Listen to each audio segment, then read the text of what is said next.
I now invite the distinguished representative of the International Campaign to Abolish Nuclear Weapons. Thank you, Mr. Chair. The NPT was negotiated 3 years after the Cuban Missile Crisis, with nearly 40,000 nuclear warheads in U.S. and Soviet arsenals, and U.S. intelligence projecting that more than 20 nations could develop nuclear weapons within a decade. In that environment, the international community negotiated and adopted a legally binding instrument for nuclear non-proliferation and disarmament.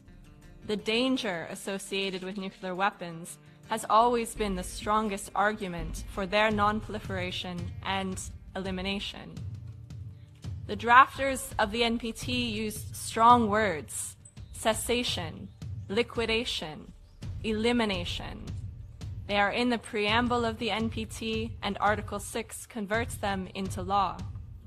That obligation has not been suspended. It simply has not been met. What has been produced by nuclear armed states instead is the performance of actions made to give the impression of compliance. Risk reduction is framed as the responsible alternative to disarmament when the treaty explicitly requires elimination.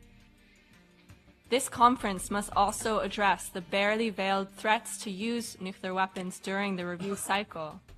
These threats are a violation of the UN Charter, of international humanitarian law, and of the most basic obligations that nuclear weapon states assumed when they signed this treaty. ICAN condemns these nuclear threats unconditionally, and this review conference should do the same. We also condemn the U.S. and Israeli attacks against Iran unequivocally on the grounds that these attacks are illegal, inflict unacceptable and indiscriminate human suffering, and threaten the nuclear non-proliferation regime.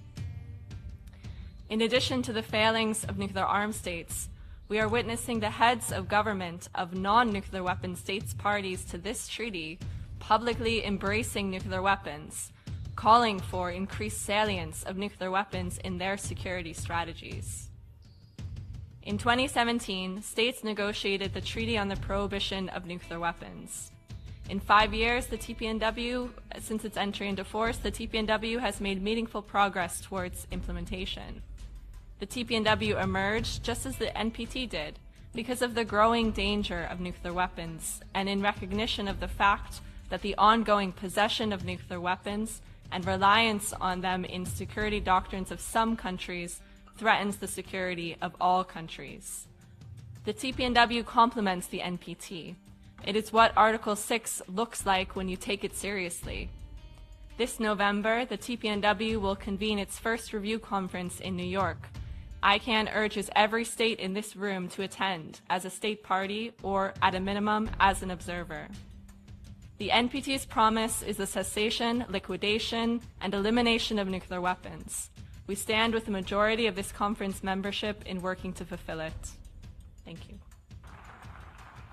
I thank the distinguished representative of ICAN.